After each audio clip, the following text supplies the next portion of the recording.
আমরা যারা গ্রামে বসবাস করতেছি আমরা এমন আর এই জুলই ভাবছি যে সময় একটু ঠান্ডা থাকবো, খুব একটা কারেন্টের দরকার নাই, এই সম্বাল আমরা কারেন্ট পাই।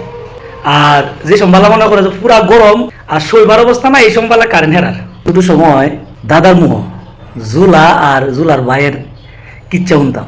জুলার বাপ মারা যাওয়ার পরে জুলার আর যে সয় সম্পদ আছে এই সয় সম্পদ ভাগ বন্টন করছি। জুলার যে বড় ভাই বুদ্ধিমান, হে মনে করুন যে নিচে যেটা গাছের ফলন অংশ, আর জুলারে দিচ্ছে নিজের অংশ, এটা আমরা সবাই জানি। এরপরে কইতে জানি গাবি হচ্ছে গিয়ে জুলারে দিছে সামনের অংশ, দূরে কাড়িয়ে থাকতো, আর জুলার বাই নিছে পিছনের অংশ, যাতে দুধটা হে ফায়ে জারি। আমরা যারা গ্রামে বসবাস করতেছি আমরা এমন আর এই জুলই ভাবছি যে সময় একটু ঠান্ডা থাকবো, খুব একটা কারেন্টের দরকার নাই, এই সম্বাল আমরা কারেন্ট পাই। আর যে সম্বালা মনে করে যে পুরা গরম আর শৈবার অবস্থা না, এই সম্বালা কারেন্ট হেরার মানে শহরের মানুষের বা যেন যারা যারা আপনারই অনেকটা সৎ ফুলাফানের মতো হয়েছে, দেখবেন যে পছন্দ গরম আরাম বলি ইতান দিয়ে আর কি দেয় তোরা গ্রাম ও কারেন্ট ধরার নাকি ইতান সইতারে দিয়ে যেগুলা শহরে আছে ইতান মানে সৎ আলো ফুতের মতো বা জুলার মতো পাইছে আর আমার জুলারও পরিণতি হয়েছে, জুলার গল্পের আবার পরিণতি হয়েছে।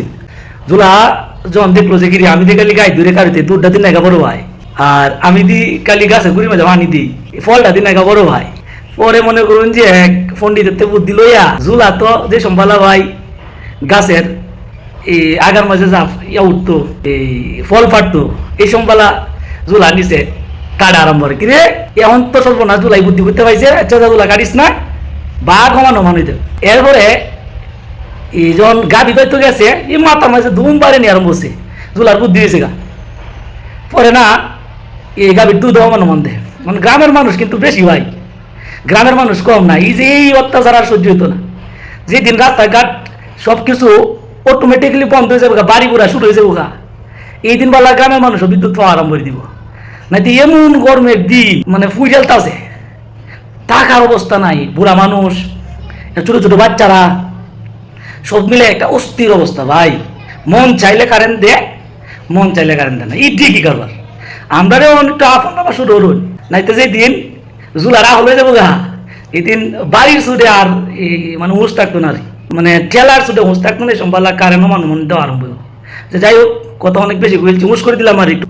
যাই হোক আমরা যারা গ্রামের মানুষ আসছি একটু সচেতন, জুলার মতো যদি একটু সচেতন না হই তাহলে কিন্তু আমরা আর কারেন্ট পাওয়া লাগতো না। এই যতদিন দাবদ চলবে বলে এল নেনো যতদিন থাকবো ততদিন ভুগই করা লাগবো, কিছু করার নাই। আর যদি মনে করুন যে এই জুলার মতো আহলদার হয়ে পড়তে রইন তাহলে কারেন্ট আল্লাহর মধ্যে আমরা মনে মনে ফায় মারি। ধন্যবাদ সবাই।